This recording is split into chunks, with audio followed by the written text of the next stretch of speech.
Hello friend, नमस्कार। मैं दिनेश शर्मा। आज आपको छांदोग्योपनिषद का एक विशेष सूत्र है, आहार शुद्धो सत्व शुद्धि सत्व शुद्धो ध्रुव स्मृति। इस सीरीज पर हम आगे बढ़ते हैं और आहार की शुद्धि में ही अंतःकरण की शुद्धि है निहित है, तथा अंतःकरण की शुद्धि होने पर अवश्य ब्रह्मा ज्ञान का मार्ग प्राप्त होता है, ऐसा शास्त्रों ने कहा है। तो आज का जो स्वाध्याय है आहार और सनातन धर्म के शास्त्र, तो इसके पहले मैं एक वीडियो बना चुका हूँ। उस वीडियो में मैं शास्त्रों के श्लोक बता चुका हूँ। आज हम यहाँ मुख्यतः बात करेंगे आज की दो घटना, सत्य घटना पे चर्चा करेंगे। आज का स्वाध्याय आहार का प्रभाव और स्थान का प्रभाव, ठीक है। तो आहार शुद्धो सत्य शुद्धि सत्य शुद्धो ध्रुव स्मृति। तो आहार का प्रभाव, स्थान का प्रभाव, भोजन बनाने वाले का प्रभाव, ऐसा श्लोक जो है ये छांदोग्योपनिषद से लिया गया है। अशुद्ध आहार का क्या प्रभाव मानव जीवन पर पड़ता है। दो विचित्र स्वप्न के बारे में हम जानेंगे। ये कौन से स्वप्न है कि आप क्या देखिए, आप जो खाते हैं उसका आपके मन स्थिति पर बहुत प्रभाव पड़ता है। आप जैसा खाएंगे वैसा ही आपका मन विकसित होगा। ये हमारे सनातन धर्म के शास्त्रों में एक नहीं अनेकों जगह ऐसी बात लिखी है कि आहार शुद्धो सत्य शुद्धि सत्य शुद्धो ध्रुव स्मृति, ठीक है।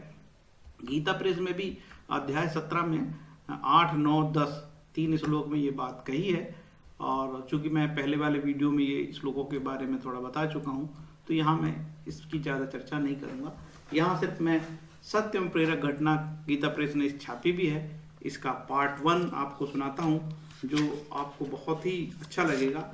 इसमें स्थान का प्रभाव जानते हैं, ठीक है। ये जो घटना सत्य घटना है।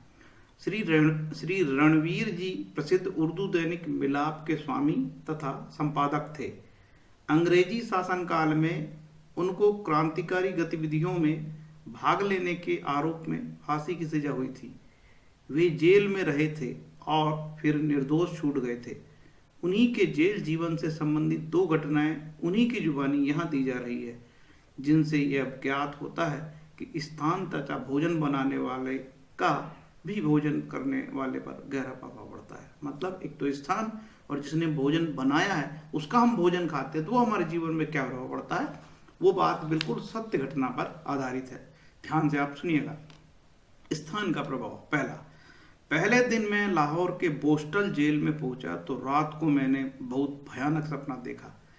एक कच्चा सा देहाती मकान, उसके छोटे से द्वार में भीतर घुसा, खुले आंगन में पहुंचा। आंगन से एक कोठरी में वहाँ मेरी माताजी अपने बालों में कंघी कर रही थी। मैंने उन्हें बालों से पकड़ा, वे चिल्लाई तो उन्हें घसीटता हुआ मैं बाहर आंगन में ले आया और पता नहीं कहाँ से एक छुरा लेकर बार बार उनकी छाती में घोंपने लगा। मेरे सामने वे तड़पती रही, मेरे सामने उनका खून बहा, फिर मैं रुका नहीं। छुरे के बाद छुरा मारता चला गया और इसी घबराहट में जाकर देखा, अचानक उनकी नींद खुल गई। फिर इसी घबराहट में जाकर देखा, अंधेरी कोठरी है, जेल है, कहीं कुछ नहीं। अपने माता पिता से मैं प्यार करता हूँ। अपनी पूज्य माँ के लिए ऐसी बात मैंने कभी सोची ही नहीं थी। दुख हुआ कि ऐसा सपना आया क्यों। रात भर सो नहीं पाया। सुबह होते ही मैंने जेल वालों से कहा, मेरे घर से मेरी माता जी का हाल पूछ दीजिए, शायद उनकी तबीयत अच्छी नहीं। उन्होंने पूछकर बताया कि वे बिल्कुल ठीक है। लेकिन दूसरी रात फिर वही सपना। मैं सो नहीं पाया। सलाखों वाले द्वार के पास आकर खड़ा हो गया। तभी गश्त करते हुए एक जेल अफसर उधर से गुजरे। मुझे देखकर बोले, तुम सोए नहीं। मैंने उन्हें स्वप्न की बात कही तो वे आश्चर्य से बोले, यह कैसे हो सकता है। तुम कल यहाँ इस कोठरी में आए हो, परसों तक यहाँ एक और आदमी था, एक देहाती। उसने ठीक ऐसे ही अपनी माँ की हत्या की थी। ठीक ऐसे ही वह मकान था जैसा तुमने सपनों में देखा। ठीक ऐसे ही वह बदनसीब माँ तड़पी और चिल्लाई थी। ठीक ऐसे ही वह शैतान उसे छुरे के बाद छुरा मारता गया था। मैंने गवाहों के बयान सुने हैं। परसों ही उस देहाती को फांसी की आज्ञा हुई है। उसे सेंट्रल जेल में भेज दिया गया। लेकिन तुमको यह सपना आया कैसे। तब मैंने समझा कि हमारे शास्त्र जिसको स्थान का प्रभाव कहते हैं वह क्या है। वह अभागा आदमी मुझसे पहले कई मास इस कोठरी में रहा, मतलब जेल कोठरी में रहा। हर समय वह अपने कुकृत्य की बात सोचता था और उसके विचार, उसकी भावनाएं, उसकी पापमयी अनुभूति इस कोठरी के कण कण में धंसती जाती थी। वह चला गया, लेकिन उसकी दूषित पापपूर्ण भावना अब भी इसी कोठरी में है। उसी के कारण मैं यह सपना देखता हूँ। मैंने जेल के अधिकारियों से कहा, आप कृपया करके मेरी कोठरी बदल दीजिए, मैं यहीं रहूँगा नहीं, मैं यहाँ रहूँगा नहीं। ऐसा ना हुआ तो मैं अनशन कर दूंगा। लेकिन अनशन की बात नहीं आई। दूसरे दिन मेरी कोठरी बदल दी गई। फिर वह सपना कभी नहीं आया। मतलब एक ऐसा आपराधिक तत्व उस जेल बैरक में रहा, और उसके बाद जब वो जेल बैरक से चला गया तो दूसरा अपराधी आया। दूसरा अपराधी कहता है कि वो पूरी ऐसी दूषित भावनाओं से वो पूरी जेल की कोठरी प्रभावित थी, उसके प्रभाव से स्वप्न आते थे। इसको बोलते हैं स्थान प्रभाव। अब जो दूसरी घटना है उसको सुनिए। घटना नंबर 2, भोजन बनाने वाले का भोजन करने वाले पर प्रभाव। ठीक, यह घटना लाहौर के सेंट्रल जेल में हुई। मैं तब फांसी की कोठरी में था। फांसी का हुक्म हो चुका था। यही मैंने पहली बार भगवान की उपलब्धि की। पहली बार सच्चे रूप में मैं आस्तिक बना।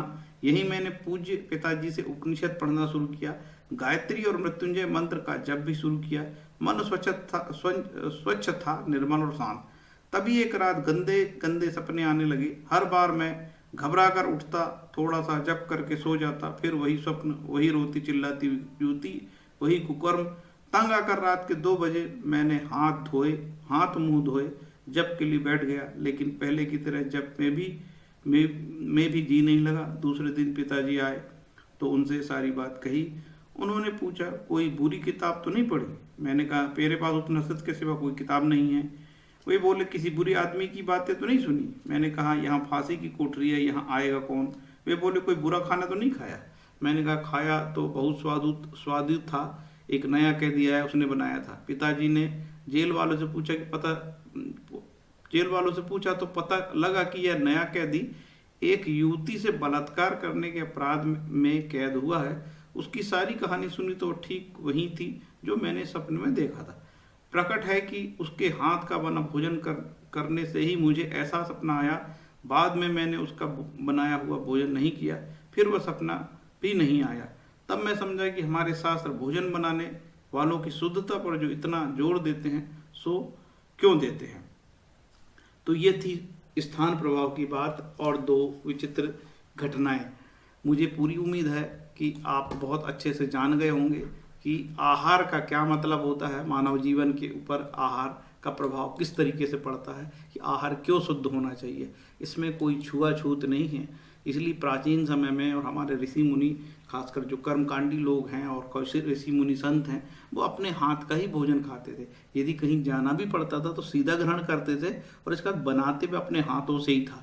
ये उनका ब्रह्मचर्य था। और यही सफाई के कारण, और स्वच्छता, सफाई और अपने समक्ष बनाया हुआ और अच्छे व्यक्ति से ईमानदारी का भोजन, ईमानदार व्यक्ति से भोजन वो पाते थे। यही कारण है कि हमारे शास्त्रों में बहुत तेजी थी और बहुत पेनापन था और बहुत ही बारीकी थी। एक एक चीज का उनका ज्ञान था। हमारे जो शास्त्र थे, आप देखिए कि ज्योतिष में क्यों इतनी शुद्धता थी, क्यों ज्योतिषी इतनी चीजें निकाल लेता था।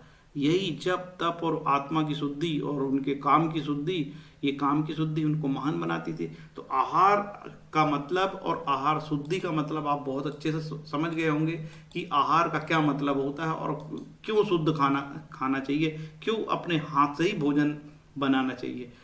कोशिश ये होनी चाहिए कि शुद्ध भोजन हो।